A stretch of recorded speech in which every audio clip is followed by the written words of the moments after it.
Good morning.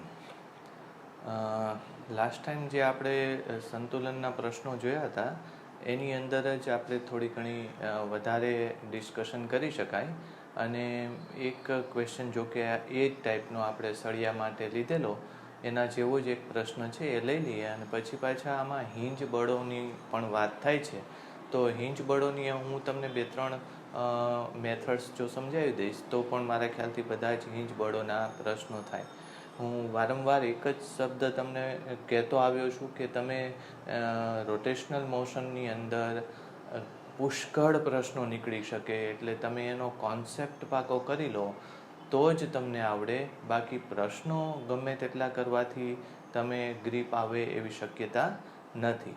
એક આવો પ્રશ્ન આપણે લઈએ કે એક કાટકોણ ત્રિકોણ આકારની તકતી છે અને અહીંયા તણાવ બળ T1 છે, અહીંયા તણાવ બળ T2 છે, અહીંયા આ બે લંબાઈઓ A છે.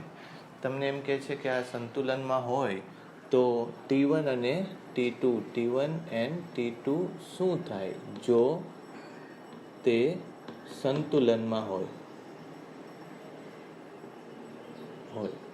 બરાબર, આવું આપણને પ્રશ્ન પૂછ્યો છે. આનું દળ તમને આપી દીધેલું છે, તકતીનું દળ m છે. તો આપણે ગઈ વખતે જોયું હતું એ જ રીતે આમાં પણ શરૂઆત કરી શકાય કે પહેલાં તો રેખીય બળ શું હોવા જોઈએ? શૂન્ય હોવા જોઈએ. એટલે T1 વત્તા T2 બરાબર અને એક બીજું બળ કયું આવે છે? તો કે આ બળ આવે છે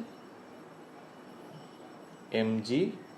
બરાબર, mg બળ કઈ જગ્યાએ લાગે છે? તો કે એના સેન્ટર ઓફ માસ ઉપર લાગે છે, દ્રવ્યમાન કેન્દ્ર ઉપર લાગે છે. એટલે T1 T2 ઉપર તરફના બળ છે, mg નીચેનું બળ છે. એટલે એક આ લખી શકાય કે T1 + T2 બરાબર mg. હવે આમાં ટોર્ક પણ બેલેન્સ થવું જોઈએ. બરાબર, ટોર્ક બેલેન્સ કરવા માટે મેં તમને કીધું હતું કે જો F નેટ શૂન્ય હોય, F નેટ જો 0 હોય તો ટોર્ક નેટ કોઈ પણ અક્ષ માટે અચળ આવે. આનો આપણે આધાર લેવાનો અને અહીંયા આપણે એવી કોઈ અક્ષ પસંદ કરશું કે જેની ગણતરી થોડીક સહેલી પડે. એટલે આ રોટેશનલ અક્ષ ધારી લો અથવા આ બાજુ લઈ શકાય તો એની આજુબાજુ ટોર્ક લેવાનું છે. એટલે T1 બળનું ટોર્ક તો શું થશે? 0 થશે, કારણ કે T1 એ રોટેશનલ એક્સ અથવા પરિભ્રમણ અક્ષમાંથી પસાર થાય છે એટલે એ ટોર્ક આવશે નહીં. બીજું ટોર્ક T2 બળનું છે અને એક ટોર્ક છે mgનું. આમ તો બે બળો વિરુદ્ધ દિશામાં છે એટલે ખબર પડી જાય કે આ બે ટોર્ક વિરુદ્ધ દિશામાં જ થશે.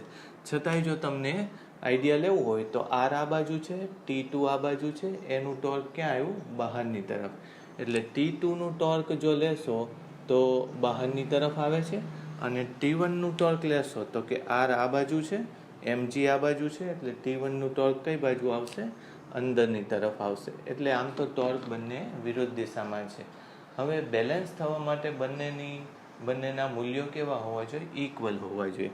તો પહેલાં તો T2 ટોર્કનું મૂલ્ય લઈએ તો T2 ગુણ્યા h છે, બંને એકબીજાને લંબ છે, ઇઝ ઇક્વલ ટુ એક બળ થશે mg અને પછી આટલું અંતર આપણે લેવાનું થાય. બરાબર, આ અંતર આપણે લેવાનું થાય છે. બરાબર, તો એને અત્યારે હું x કહી દઉં, પછી આપણે જોઈએ કે એ કેટલું થશે. બરાબર, એટલે mg ગુણ્યા x. આને સૂત્ર 1 કહી દઈએ, આને સૂત્ર 2 કહી દઈએ. હવે બીજી એક વસ્તુ તમને ખબર હોવી જોઈએ કે જો આ ત્રિકોણ અત્યારે કેવો છે? તો કે સમદ્વિ બાજુ ત્રિકોણ છે અને પાછો ખૂણો 90નો છે. જો આ ખૂણો કેવો છે? 90નો છે. એટલે આ A હોય, આ A હોય, આ ટોટલ કેટલું થવાનું? આ 45, આ 45, તો આ 90 થાય. એટલે આ A/√2 થાય અને આ પણ કેટલું થાય? A/√2. એટલે આખી આ લંબાઈ કેટલી આવી? A/√2. આ ખબર પડી? આપણે એને h લખશું. અત્યારે સમજવા માટે શું લખીએ? h લખીએ અને પછી વાત કરીએ. એટલે અત્યારે h બરાબર A/√2 આવ્યું. એટલે તમે આ કેલ્ક્યુલેશન ગમે તે રીતે કરી શકો, જેમ કે A/√2 નો વર્ગ A/√2 અથવા તો આમ કરી નાખો A² + A² આખું કેટલું થશે? √2a અથવા તો એનો જો વર્ગ લેવાનો થાય તો 2a², બરાબર. √2a નું અડધું કરી નાખો એટલે કેટલું થશે? a/√2. એટલે આ a/√2 છે, આ a છે, તો આ પણ કેટલું થવાનું? a/√2. એટલે એ રીતે લઈ શકાય, નહીં તો 45 ઉપર લઈ શકાય કે આ 90 નો અડધો 45, આ પણ 45, એટલે a sin 45 લેવાનું થાય. એટલે sin 45 1/√2 થાય. હવે બીજી એક વસ્તુ, દ્રવ્યમાન કેન્દ્ર હોય ક્યાં? તો કે આખી ઊંચાઈ જો h કીધી હોય તો દ્રવ્યમાન કેન્દ્ર કઈ જગ્યાએ હોય છે? h/3. નીચેથી કેટલા અંતરે હોય છે? h/3. એટલે જો સાચું આ અંતર મારે આટલું લેવાનું થાય તો એ h/3 એટલે કે h/3 એટલે કે a/3√2 થાય, બરાબર. હવે મારે એ અંતર નથી જોતું, મારે કયું જોઈએ છે? ઉપરનું અંતર જોઈએ છે. ઉપરનું અંતર આ h/3 હોય તો આ કેટલું હોય? 2h/3. એટલે જો 2h/3 લખવું તો એ જ મારે શું થશે? x નથી, હજી x નો કમ્પોનન્ટ છે, ઘટક લેવાનો છે, એટલે એ x' થશે. એટલે ફરીથી જો હું લખી લઉં તો √2a/3 આટલું અંતર આવ્યું. હવે જો તમે ખૂણો લઈને ગણતરી કરવા માંગતા હોય તો પણ થઈ શકે, નહીતર આનો આ દિશાનો ઘટક લેવાનો છે. એટલે આ 45 છે, આ કેટલું છે? 2h/3. એટલે 2h/3 cos 45 મારે જોઈએ, એ x છે. એટલે x = 2h/3 cos 45. 2h/3 આવ્યું, √2a/3 અને આ થશે 1/√2. ફરીથી સમજો કે આ મેં શું કર્યું. તમે જ્યારે mg/x લખો છો ટોર્કની જગ્યાએ, તો mg અને x પરપેન્ડિક્યુલર હોવા જોઈએ. એટલે આનો આ દિશાનો ઘટક લેવો જોઈએ, એને મેં x કીધું છે. આખી ઊંચાઈ તમને ખબર પડી h આવે છે a/√2. એટલે આટલી ઊંચાઈ તમને ખબર, નહીં તો સીધું જ લઈ લો ને, આ કેટલું થશે? 2h/3. તમને ખબર દ્રવ્યમાન કેન્દ્ર h/3 એ હોય, એટલે આ કેટલું થશે? 2h/3. એને આપણે x' કહેશું, તો આવું કંઈક આવશે, બરાબર. અને એનો આ દિશાનો ઘટક લેવાનો છે. તો મેં તમને કીધું આ 45 છે, આ 45 છે, આ પણ 45, આ પણ 45, એટલે cos 45 લેવાનું થાય. એટલે 2h/3 cos 45. 2h/3 નો મૂલ્ય કેટલું છે? √2a/3 અને cos 45 1/√2. એટલે આજ x આવ્યો a/3. એને આપણે ઇક્વેશન 2 માં મૂકી દો, એટલે T2 × a = mg અને x ની કિંમત આવી a/3. એ નીકળી જાય તો T2 ની કિંમત આવે mg ના ત્રીજા ભાગની. એટલે તણાવ બળ 1 તો આવી ગયું, આપણે T2 આવી ગયું, બરાબર. એના ઉપરથી T1 એ મળી જશે, તો T1 = mg - mg/3. એટલે કેટલું થશે? 2mg/3, બરાબર ને.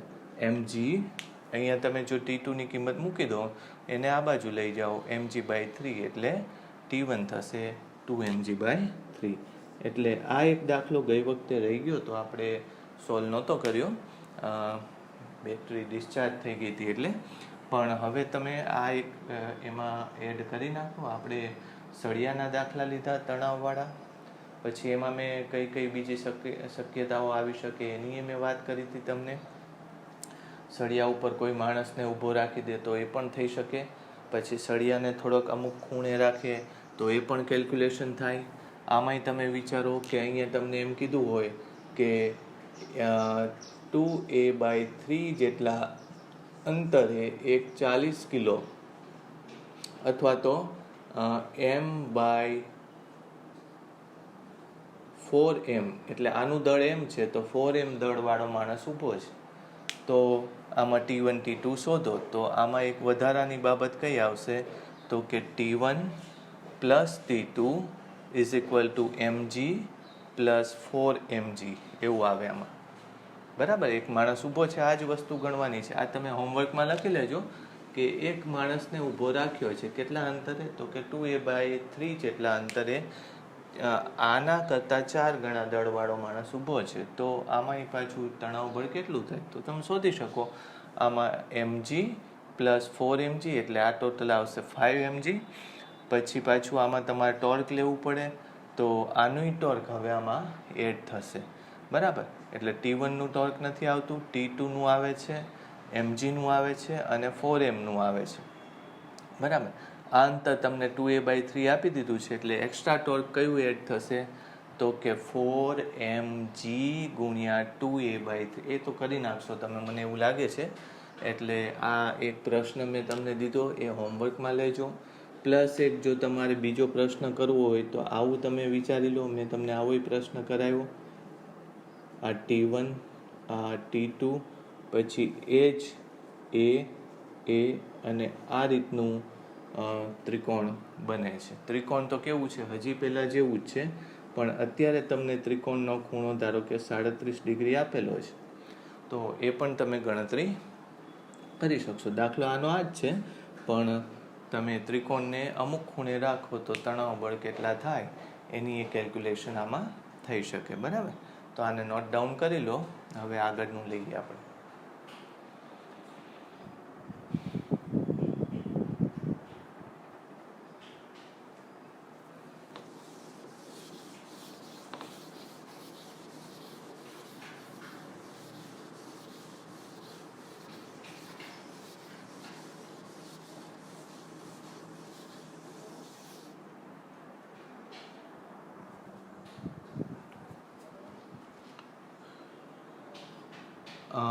હવે આપણે એમ જોયું, ટોર્કની વાત કરી.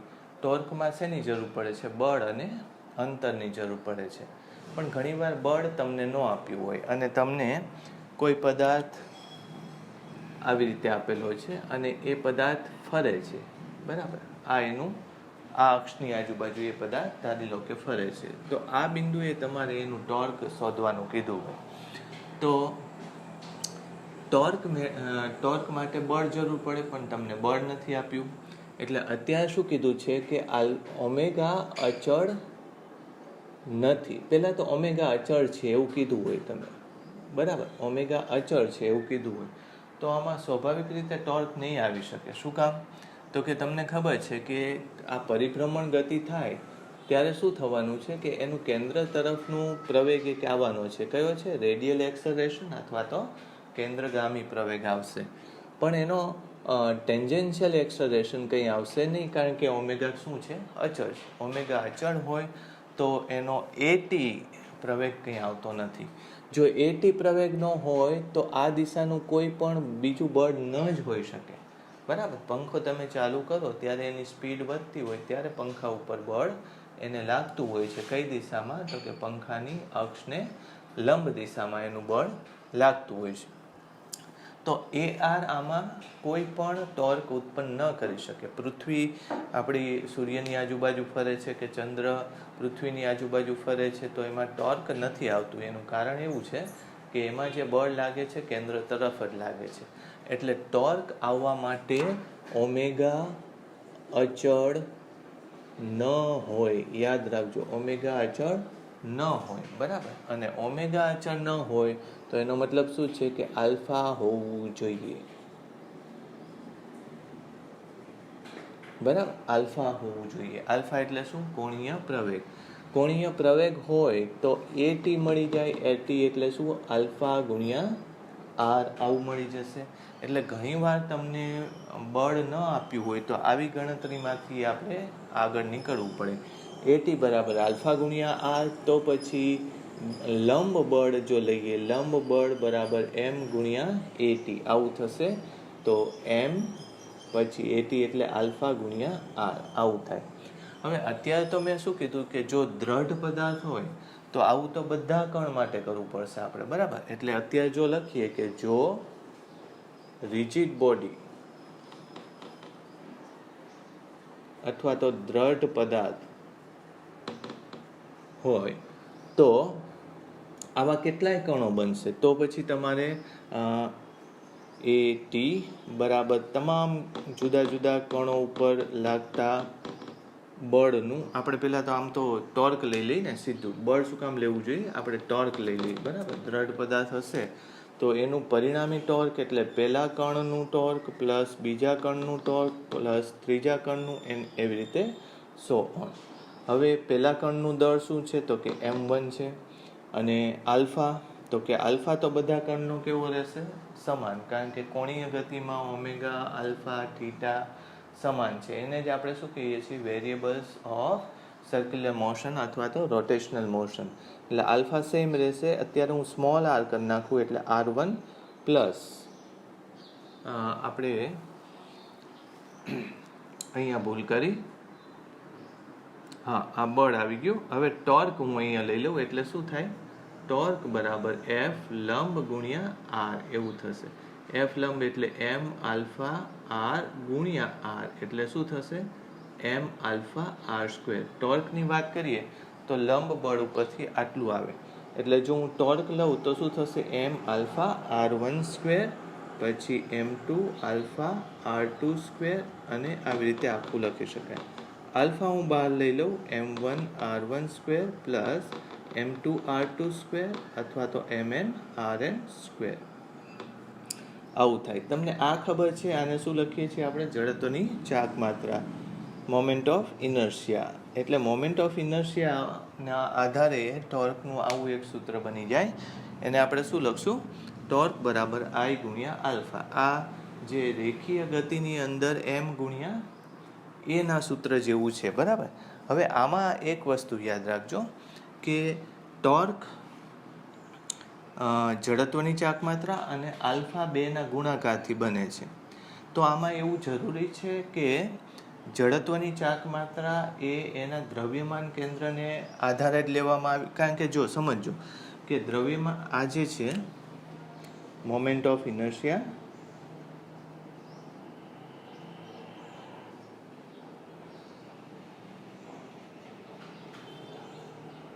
મોમેન્ટ ઓફ ઇનર્શિયા અને આ શું છે? એન્ગ્યુલર એક્સલરેશન, બરાબર. અને બંને કોની ઉપર આધાર રાખે છે? Rotational axis. એનો અર્થ શું છે? કે પરિભ્રમણ અક્ષ ઉપર બંને આધાર રાખે છે. તો પરિભ્રમણ અક્ષ દ્રવ્યમાન કેન્દ્રમાંથી જ પસાર થવો હોવો જોઈએ એવું જરૂરી છે આમાં? તો એવું જરૂરી નથી, યાદ રાખજો. અત્યારે રોટેશનલ એક્સિસ કોઈ પણ જગ્યાએથી તમે લઈ શકો, પણ જે આ અંતરો છે એ દ્રવ્યમાન કેન્દ્રથી, એટલે યાદ રાખો કે આ સેન્ટર ઓફ માસ હોવું જરૂરી નથી, પણ એ રોટેશનલ એક્સિસથી અંતરો છે. એન્ગ્યુલર એક્સલરેશન એટલે કોણીય પ્રવેગ અને જડત્વની ચાક માત્રાના અંતરો રોટેશનલ એક્સિસથી લેવામાં આવે છે, પરિભ્રમણ અક્ષથી લેવામાં આવે છે, દ્રવ્યમાન કેન્દ્રમાંથી પસાર થઈને લેવામાં નથી આવતા. એટલે આ એક નોંધ કરી રાખો. નોંધમાં તમે શું લખશો કે ઘણીવાર, બરાબર, સમજો, આ ફરીથી તમે પ્લે કરીને પાછું લખી શકશો કે ઘણીવાર તમને બળ ન આપ્યું હોય, શેની માટે? ટોર્ક શોધવા માટે. તો પછી તમારે શું કરવું પડે? તો કે કોણીય પ્રવેગનો ઉપયોગ કરીને ટોર્ક મેળવવું પડે. કોણીય પ્રવેગનો ઉપયોગ કરીને ટોર્ક મેળવવા માટેનું સૂત્ર m આલ્ફા અને r સ્ક્વેર છે. તો આ તો તમારી બુકમાં કદાચ હશે, એટલે આ કંઈ લખવાની જરૂર નથી, પણ આ યાદ રાખવાનું કે ટોર્ક એ I અને આલ્ફાથી બન્યું હોય તો I અને આલ્ફા બંને પરિભ્રમણ અક્ષથી અંતરો લઈને મેળવવાના છે. બીજી એક વાત એ કે ટોર્ક એ કોની દિશામાં હોય છે? આલ્ફાની દિશામાં હોય છે. આ આગળના એક લેક્ચરમાં મેં તમને કીધું હતું, એના આધારે જ આપણે દિશાઓ નક્કી કરેલી છે, બરાબર. આ નોટ ડાઉન કરી નાખો એકવાર.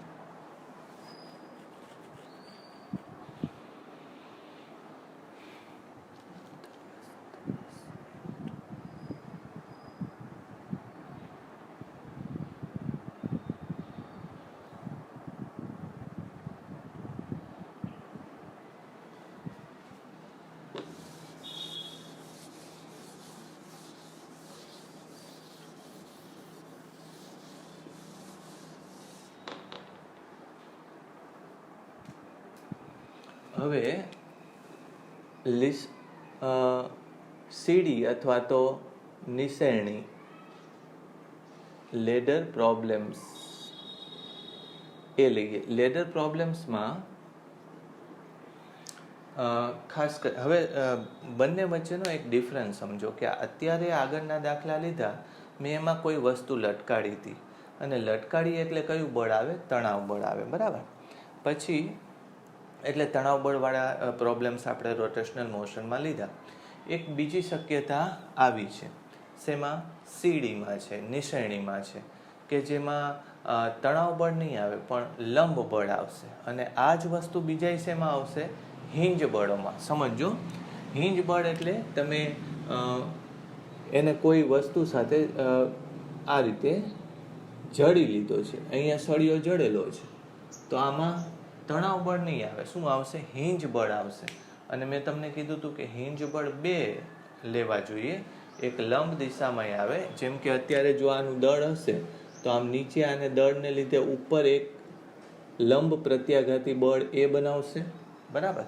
અને જો તમે અહીંયા આમ પકડી, અહીંયા કંઈ અડેલું ન હોય તો આમ એ નીચે પડી જશે. એનો મતલબ એમ કે એક બીજો લંબ દિશામાં આમ પણ હિંજ બળ આવશે, N1 N2. એ હું સમજાવું છું કે કઈ રીતે ગણી શકાય. એટલે આવાય દાખલાઓ આવતા હોય છે કે હિંજ બળો અને લંબ પ્રત્યાઘાતી બળો એ બંને લેવાના છે.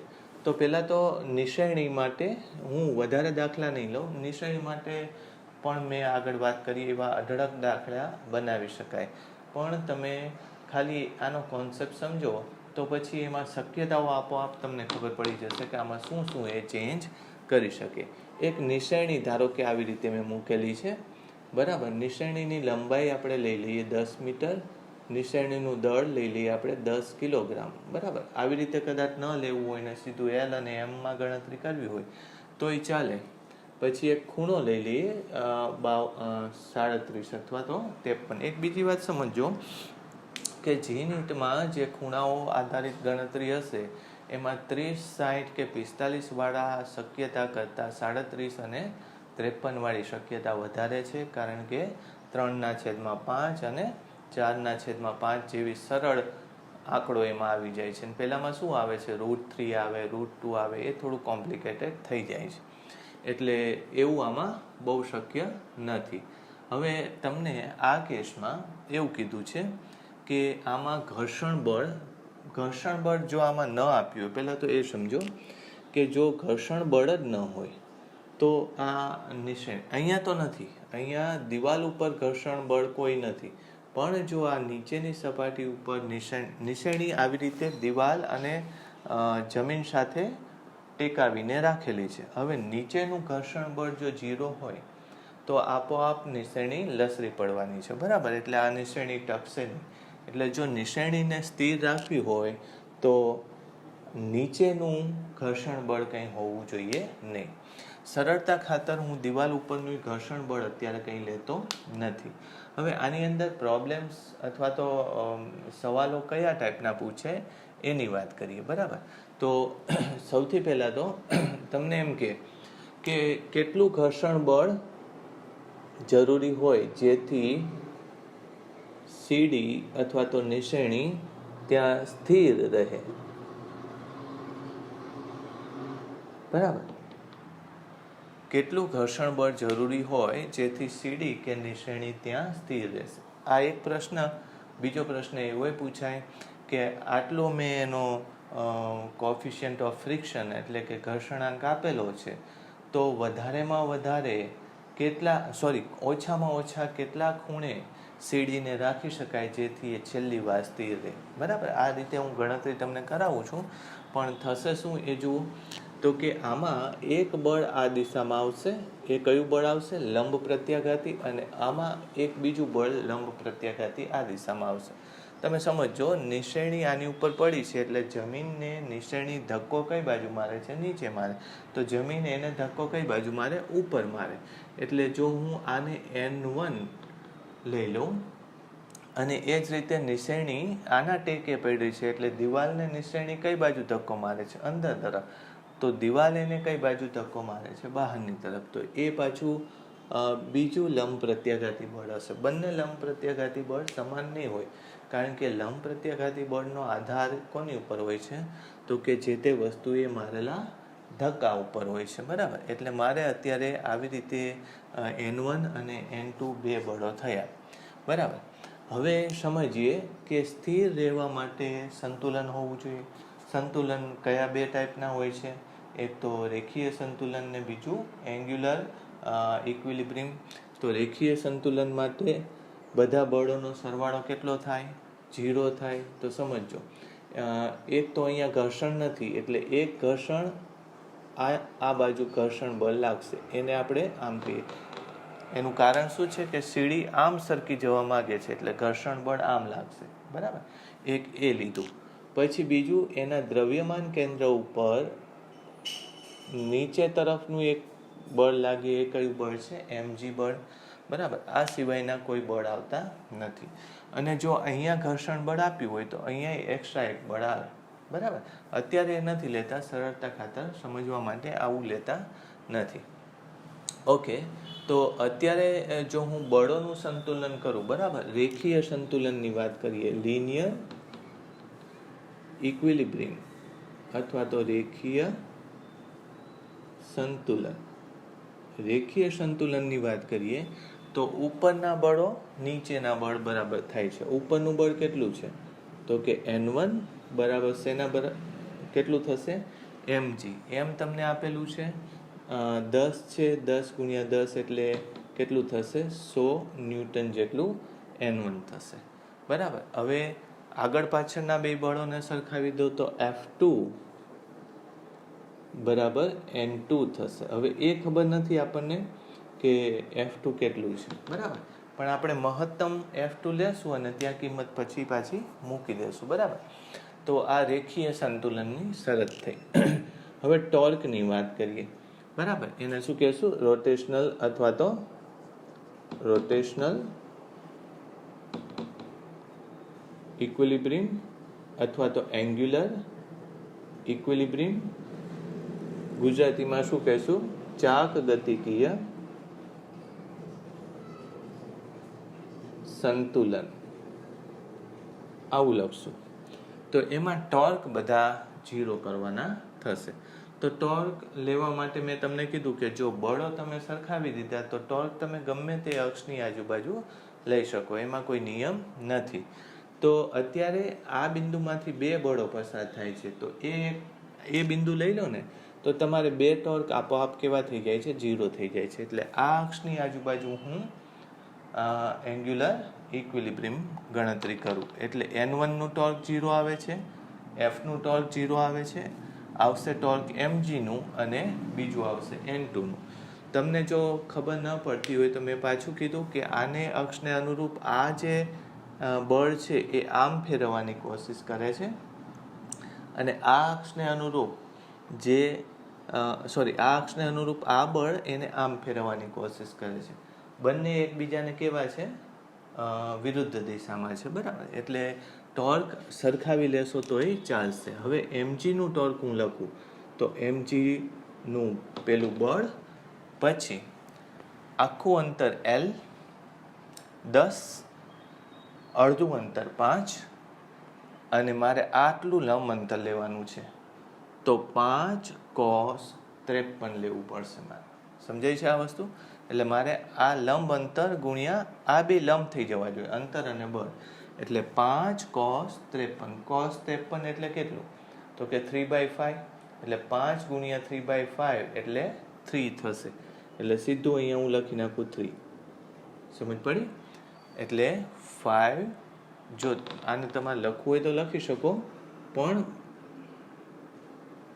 સીધું મોઢે ગણતરી કરજો. cos 53 એકવાર લખીએ છીએ ઇઝ ઇક્વલ ટુ N2 એને ગુણ્યા કેટલું અંતર આવશે? તો કે 10 નો આ ઘટક લેવાનો થાય લંબ, એટલે આ 53 છે તો આ 37, એટલે 10 cos 37 એવું થશે. બરાબર, તો mg કેટલું આવ્યું હતું? mg છે 100, 5 cos 53 એટલે 3/5, એટલે 3 કેન્સલ થઈ જશે, અરે 5 કેન્સલ થઈ જશે. 10 cos 37 એટલે 4/5, 4 into 2 એટલે 8 આવશે.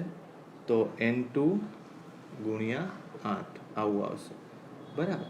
એટલે N2 બરાબર આ થશે 25, આ થશે 2, બરાબર. 75 ભાગ્યા 2 એટલે કેટલું આવે? 37.5. ચેક કરજો કે શું આવે છે. 37.5 ન્યૂટન, બરાબર. 35 70 થાય, 70 ને 2 અરે 35 ને 2 37.5 એટલે આ N2 આટલું આવવું જોઈએ. એટલે મેં તમને પહેલાં જ કહ્યું કે લેડર પ્રોબ્લેમની અંદર તમારે ઘર્ષણ બળ લેવાનું છે. N2 તમને મળી ગયું, તો ઘર્ષણ બળ પોતે કેટલું આવે છે? F2 લખવાનું નથી, એને આપણે F જ લખ્યું છે, અને F જ લખ્યું છે. તો F is equal to N2 છે, તો કેટલું આવશે? 37.5 જેટલું ઘર્ષણ બળ હોવું જોઈએ. શું કરવા માટે? તો કે આ નિશાનીને સ્થિર રાખવા માટે. પછી તમને કદાચ એમ પૂછે કે આમાં કેટલો ખૂણો હોવો જોઈએ, ઉલટી કેલ્ક્યુલેશન આપેલી હોય તો એ પણ થઈ શકે. એકવાર આ નોંધ કરી લો એટલે એ દાખલો કહી દઉં, અને થીટા અને એફ કેવી રીતે લઈ શકાય એ બંનેને સેપરેટ લઈ લઈએ. એટલે તમે જ્યારે પણ આવા દાખલા ગણો તો આ એક દાખલા ઉપરથી તમામ દાખલા તમને આવડશે. તો નિશાની લેડર પ્રોબ્લેમ્સની અંદર શું કરી શકાય એનો મેં પહેલું એક્ઝામ્પલ લીધું. આ ઝડપથી લખી લો એટલે આમાં સેજ ચેન્જ કરી નાખીએ આપણે.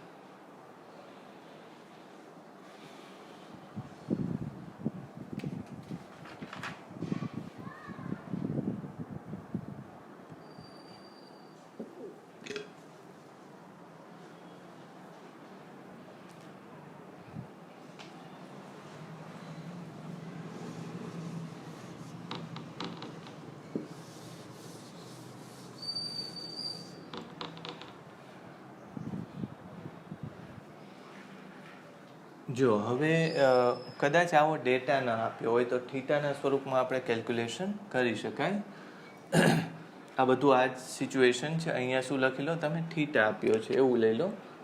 તો આપણે બે વસ્તુ લેશું કે મહત્તમ કેટલું ઘર્ષણ બળ જોઈએ અને થીટા કેટલો જોઈએ, બરાબર.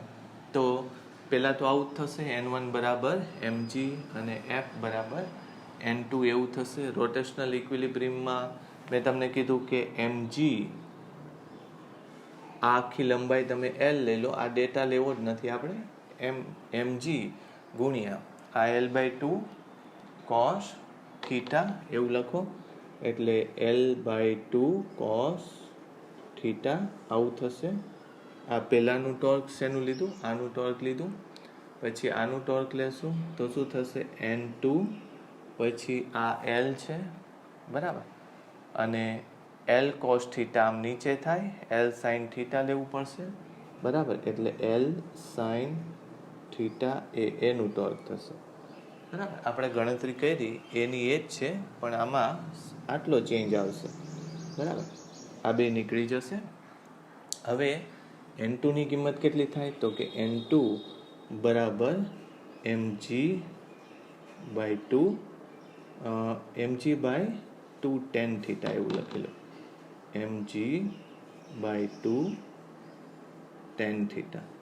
તો આ સૂત્ર N2 આપે છે, એના આધારે F મળી જશે. તો F ની કિંમત કેટલી થાય? mg/2 tan theta. આવું. હવે આનો મતલબ એવો થયો કે તમે થીટા ખૂણોએ એને સ્થિર રાખવા માગો છો, બરાબર. મેં તમને આગળ ટેપ પણ આપ્યું હતું. તમે ખૂણો જેમ વધશે એમ વધારે સેફ છો કે ઘટશે એમ વધારે સેફ છો, બરાબર. તો જો ખૂણો વધે છે તો F ઘટે છે, એટલે કે ઘર્ષણ બળનું મૂલ્ય ઘટે. જરૂરી ઘર્ષણ, આ કયું ઘર્ષણ બળ છે? જરૂરી.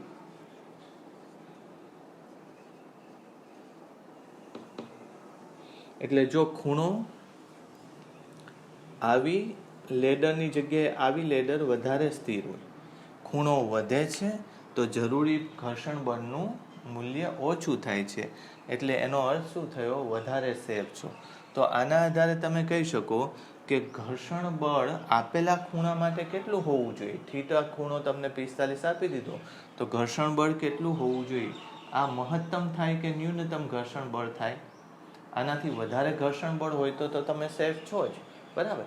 તો આ ઘર્ષણ બળ શું આપણે કેવું લેવું પડશે, વધારેમાં જો આની કિંમત ઓછામાં ઓછી કરવી છે તો આ વધારેમાં વધારે ઘર્ષણ બળ આટલું તમારે જોઈએ એમ કે છે, બરાબર. અને વધારેમાં વધારે ઘર્ષણ બળની ગણતરી કરવી હોય તો જો એફ મેક્સિમમ જ લઈ લો આને, જો હું આને એફ મેક્સિમમ લઈ લઉં 2tan થીટા કેવું લઈશું મિનિમમ, કારણ કે ઓછામાં ઓછો ખૂણે મને વધારેમાં વધારે ઘર્ષણ બળ મળવાનું છે.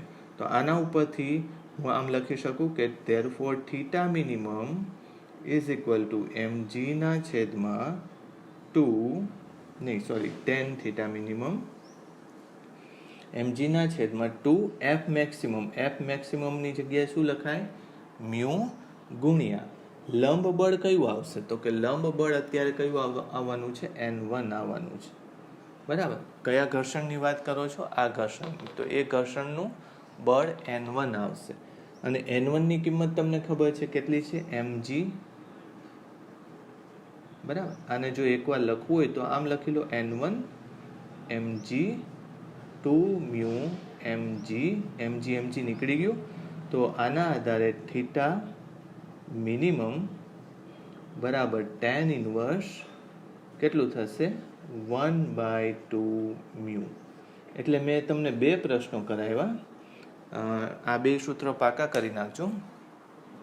આપેલા થીટા માટે તમારે મહત્તમ કેટલું ઘર્ષણ બળ જોઈએ કે જેથી એ સ્થિર રહી શકે. તો થીટા તમને 52-53 આગળનો દાખલો છે જ, 53 ડિગ્રી વાળું આમાં મૂકી દો તો તમને ઘર્ષણ બળ મળી જાય કે આટલું ઘર્ષણ બળ તમારે જોઈએ, આનાથી વધારે હોય તો ચાલે, બરાબર. આમાં ન્યૂનતમ આવશે, ન્યૂનતમ આટલું ઘર્ષણ બળ જોઈએ તો તમે સેફ રહી શકશો. તમને કોઈ એમ પૂછે કે ભાઈ મારી પાસે ઘર્ષણ બળ તો આટલું છે અથવા તો ઘર્ષણાંક તો આટલો છે, તો તમે ઓછામાં ઓછો કેટલો ખૂણો રાખી શકો, તો ઓછામાં ઓછો આટલો ખૂણો રાખી શકો, થીટા બરાબર tan ઇનવર્સ 1/2 મ્યુ. તમે આવું તો પ્રેક્ટિકલી જોયું જ હોય, તમે નિશ્ચયની જ્યારે ગોઠવતા હોય ત્યારે જ તમે ચેક કરો છો કે હું આની ઉપર ઊભો રહીશ તો નિશ્ચયની લસરી જવી જોઈએ નહીં, પણ એ કેલ્ક્યુલેશન આવી છે. તમે થીટા ચેક કરો, તમને અનુમાને ખબર છે કે ઘર્ષણ કેટલું છે, બરાબર. તો ઘર્ષણ જો તમને ખબર હોય એટલે કે ઘર્ષણાંક તમને ખબર હોય તો થીટા તમે એવો રાખો છો જેથી લસરી જવાય નહીં. તો આ બે ઉપરથી તમને ખ્યાલ આવી જાય કે મૂકેલી નિશાની કે લાકડી ક્યારે લસરીને નીચે પડી જશે, બરાબર. મારા ખ્યાલથી આ તમને હવે ક્લિયર થઈ ગયું છે. એક બીજી વસ્તુ આમાં એડ કરી શકાય, આ બધી કેલ્ક્યુલેશનની અંદર ધારી લો કે આવું કોઈ પૂછે કે એક માણસ ઊભો છે ક્યાં, તો કે L/3 જેટલા અંતરે, ઉપરથી L/3 જેટલા અંતરે નિશાની ઉપર ઊભો છે, તો કેટલું, તો હવે તમે જ વિચાર કરજો કે આમાં શું ચેન્જ થાય, બરાબર. અથવા તો એક માણસ બરાબર L/2 જેટલા અંતરે નિશાની ઉપર ઊભો છે, તો એ નિશાની સુરક્ષિત રહેવા માટે કેટલું ઘર્ષણ બળ જરૂર પડે, અથવા તો ઘર્ષણ બળ આપેલું હોય તો કેટલા ખૂણે એ નિશાની સુરક્ષિત રહે. હું તમને હિન્ટ આપી દઉં કે આમાં એક બીજું બળ આવશે. કયું બળ આવશે, તો કે m/g. m એટલે માણસનું દળ. તો અહીંયા તમે શું લખશો બીજું, આ તમે કરજો, આ હોમવર્ક તમારું, બરાબર. એક માણસને અહીંયા ઊભો રાખ્યો છે m દળવાળો અને આ જ કેલ્ક્યુલેશન કરવાની છે તમારે. તો mg પ્લસ m/g, પછી આમાં બાકી બધું એવું ને એવું જ રહે છે, f અને n2 એમને એમ રહે છે, પણ રોટેશનલ મોશનની અંદર ટોર્ક mg સાથે એક બીજું વધી જશે. સ્મોલ mg નું ટોર્ક કેટલું થશે, mgl cos θ/2. આનું ટોર્ક થશે કેટલું, તો કે mgl/3 cos θ/2, બરાબર ને. એ આની અંદર ઉમેરાશે. બાકી આ એમનેમ રહે છે, n2 એમનેમ રહે છે, એટલે n2 નવેસરથી મળશે. કયા સ્વરૂપમાં કયો તો લખી દઉં તમને, n2 sin θ પછી mgl cos θ/2 પછી પ્લસ mgl ની જગ્યાએ L/3 cos θ તો આમાંથી mgl બહાર નીકળી જશે,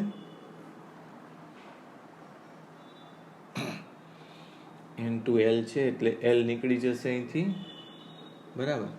તો n2 બરાબર શું થશે, જો આમાંથી mg cos theta 1/2 પ્લસ 1/3 એટલે 5/6 આવું કંઈક થવું જોઈએ. તમે એકવાર ચેક કરજો. અને નીચે સાઇન થીટા આવી ગયું એટલે ટેન થીટા આવશે, એટલે 5 mg 6 tan થીટા આવું કંઈક આવવું જોઈએ. એ આ આવી ગયું, એને પાછું શેમાં મૂકશો, f ની જગ્યાએ, એટલે જવાબ આવી જશે. એટલે હવે તમને જો શાંતિથી વિચાર કરશો ને તો ખબર પડશે કે આમાં તો કેટલી શક્યતાઓ છે, બરાબર. કે આમાં ગમે ત્યાં માણસને મૂકી દે, બે માણસને ઊભા રાખી દે, એક માણસ ઉપર ઊભો છે, એક માણસ 2/3 ડિસ્ટન્સે, અથવા તો ગમે તે, બરાબર.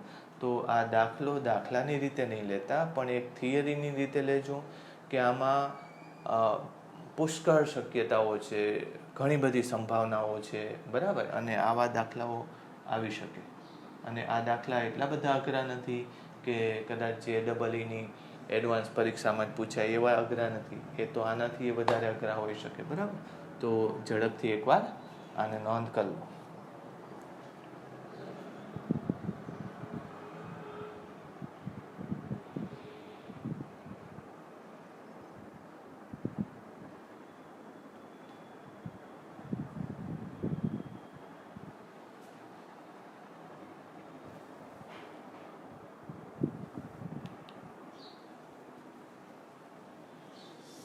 એટલે લેડર પ્રોબ્લેમ્સ ના જુદી જુદી રેફરન્સ બુક્સની અંદર આખા સેક્શન્સ હોય છે, પણ બધામાં કેવું હોય છે કે 11મા ધોરણને આધારિત આ પ્રશ્નો હોય.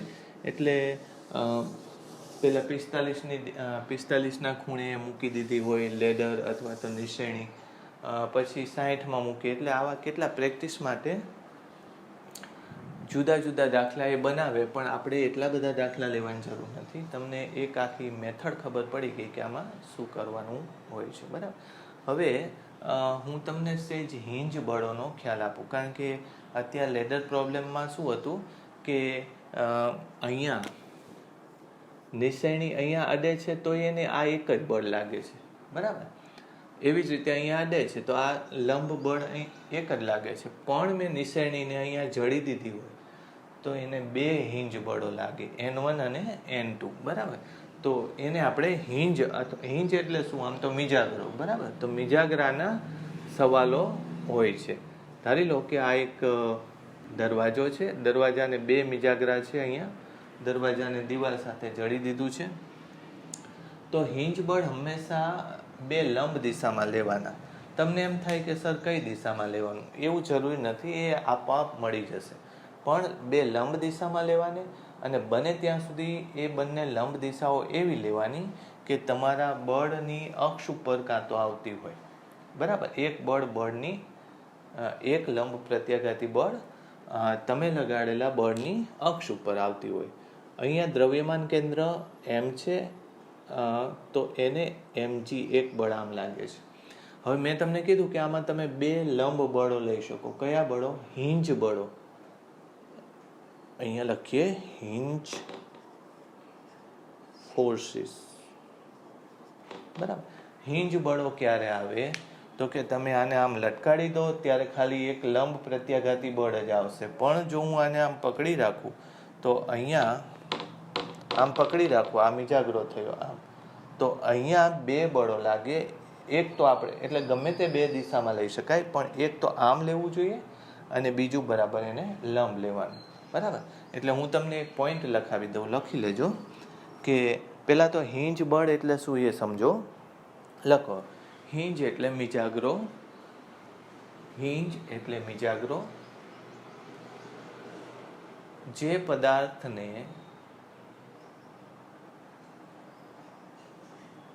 એક અક્ષની આસપાસ ફેરવી શકાય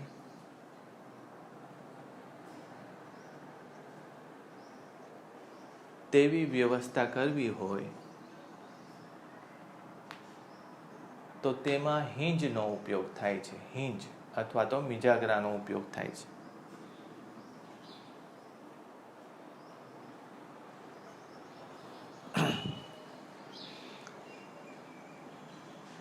હિંજ ફોર્સિસ અથવા તો મિજાગરાના કિસ્સામાં આવતા બે લંબ પ્રત્યાઘાતી બળો નોર્મલ ફોર્સિસ પરસ્પર લંબ દિશામાં લેવા. આ બીજો મુદ્દો લખજો જે લખાયો હોય, પરસ્પર લંબ દિશામાં લેવા. ત્રીજો મુદ્દો, આવા બળો કોઈ પણ દિશામાં લઈ શકાય, પરંતુ તે બળના અક્ષની અથવા તો તેને લંબ દિશામાં લેવાથી બળના અક્ષની અથવા તો તેને લંબ દિશામાં લેવાથી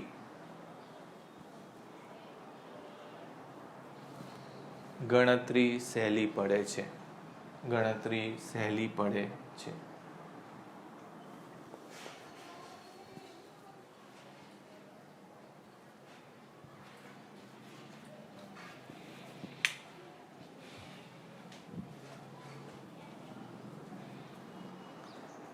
ઓકે, તો હવે આમાં આપણે જોઈએ. મેં તમને કીધું કે આમાં બે હિંજ બળો આવે. ધારી લો કે એક N1 હું આમ બળ લાગે છે તો એક આમ લઈ શકું અથવા તો આ દિશામાં લઈ શકું અને બીજો એને આમ લઉં. પછી N2 ઉપર તમને એમ થાય કે આની દિશામાં લેવાનો છે, એમ નથી કહેતો હું. ગમે તે બે દિશામાં લંબ બળો લઈ લો, આપોઆપ ગણતરીમાં જ એની દિશા પકડાઈ જશે, કઈ દિશામાં થશે. બરાબર. જો ફરીથી પાછું અહીંયા N3 લઈશ, અહીંયા N4 લઈશ. બરાબર. હવે આમાં તમને એમ થાય કે આ દરવાજો છે, દરવાજાને આમ પકડે છે એટલે દરવાજો આમ ખેંચાય છે.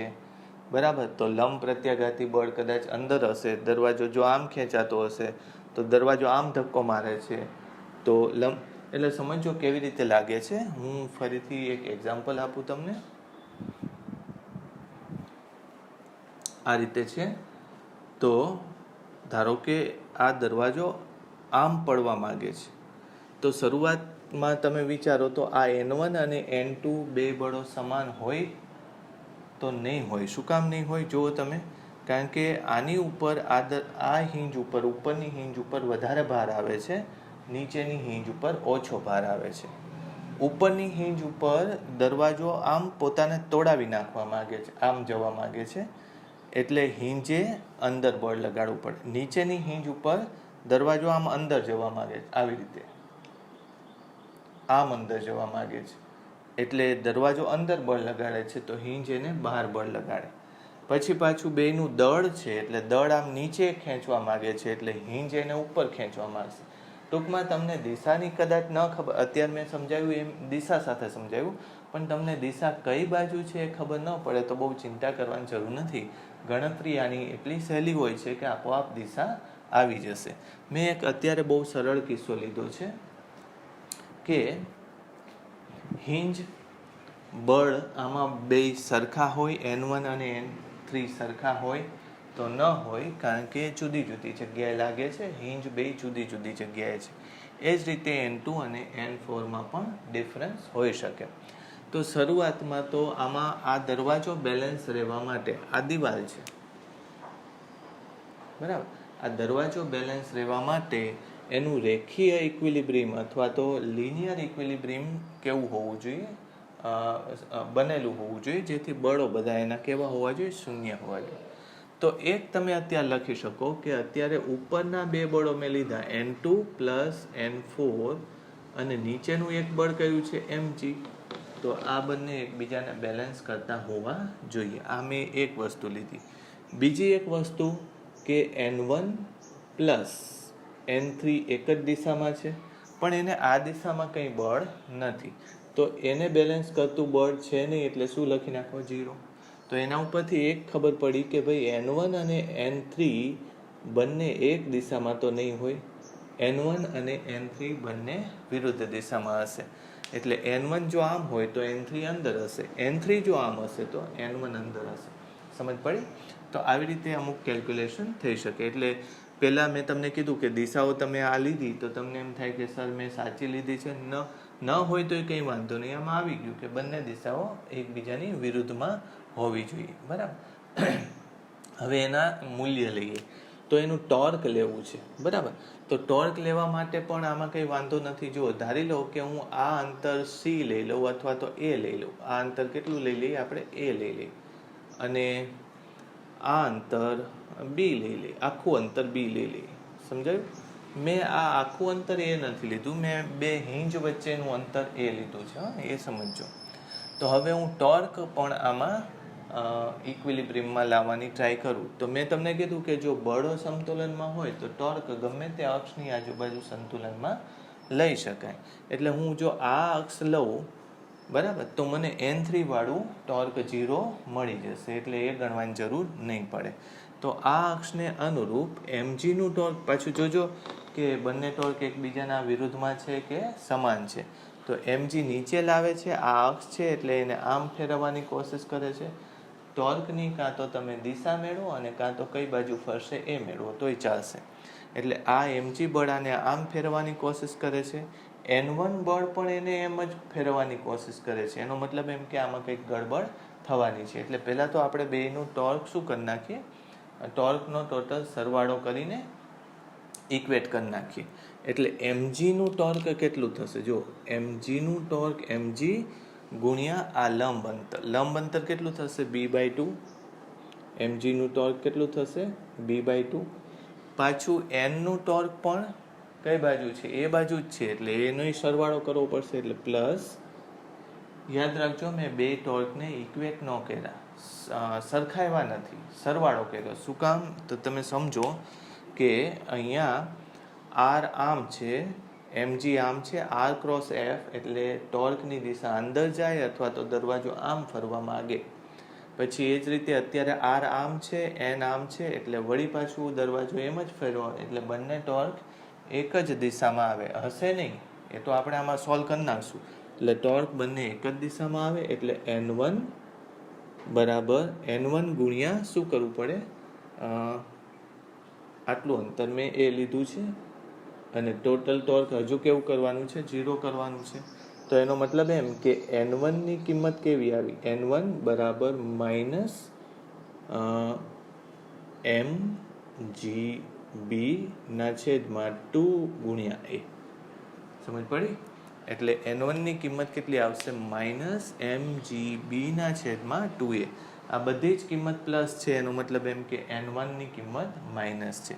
એટલે હકીકતમાં અહીંયા n1 આમ હોવું જોશે અને માઇનસ n1 એટલે n3 એટલે n3 આમ હોવું જોશે.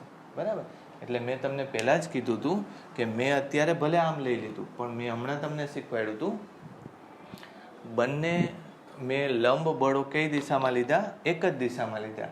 પણ સાચું મેં શીખવાડતી વખતે તમને આમ કીધું હતું કે આ જે દરવાજો છે એ અહીંયા સમજો કે હિંજ અહીંયા છે એવું સમજો. દરવાજો છે તો દરવાજો આમ પડવા માંગે છે, આમ. તો એનો મતલબ એમ કે દરવાજો આ હિંજને આમ ખેંચવા માંગે છે. તો હિંજ દરવાજાને કઈ બાજુ ખેંચશે? આમ. તો આવ્યું કે નહીં? n1 કેવું આવ્યું? માઇનસ આવ્યું. બરાબર. પછી એ જ રીતે અત્યારે દરવાજો આમ થાય છે એટલે દરવાજો આ હિંજને અંદર ધક્કો મારે છે. તો હિંજ એને કઈ બાજુ ધક્કો મારશે? બહાર. તો n1 માઇનસ આવ્યું એટલે n1 આમ થયું અને n3 બરાબર માઇનસ n1 એટલે કે n1 જો અંદર હોય તો n3 બહાર છે. આવી ગઈ બે દિશા. એટલે તમે શરૂઆતમાં n ની દિશા લેવામાં ભૂલ કરી હોય તો વાંધો નહીં આવે, આપોઆપ એની કિંમતો આવી જશે. બરાબર. એટલે શરૂઆતમાં n1 અને n3 ની વાત કરી. પછી n2 n4 માં ટોર્ક આમાં આવશે કે નહીં એ ચેક કરો. તો કે n2 નું જો મેં આને અનુરૂપ ટોર્ક લીધું, mg નું ટોર્ક આવ્યું, n1 નું આવ્યું, n3 n4 નું ટોર્ક નથી આવતું. N2નું ટોર્ક નહીં આવે, કારણ કે એ બળ આમાંથી જ પસાર થાય છે, એટલે તમને બંને બળો આ રીતે મળી જશે. વાત સમજાણી? ઓકે, તો આવી રીતે કેલ્ક્યુલેશન કરી શકાય. બરાબર, એકવાર જોઈ લેજો કે બંને બળો N1 અને N3 કેટલા આવે એ તમને ક્લિયરલી ખબર પડી જાય. અને N2 અને N4નો સરવાળો mg જેટલો થવો જોઈએ. અને આ બે કેવા છે પાછા? આ બે ઇક્વલ આવશે, એમાં જુદું જુદું બળ નહીં લાગુ પડે, કારણ કે આની ઉપર આપણે લીધું હતું કે દ્રઢ પદાર્થ માટે કણોના અંતરો બદલાતા નથી, એટલે આ બળ આને જે બળ લગાડશે એટલું ને એટલું આ લગાડશે. જો આ બળ બે માણસથી સંતોષાઈ જતું હોય તો બે માણસે અડધું અડધું બળ એને લગાડવું પડે, એટલે આમાં કંઈ પ્રોબ્લેમ આવતો નથી. ખાલી N1 અને N3 કેવી રીતે આવે છે એ જોયું. બરાબર.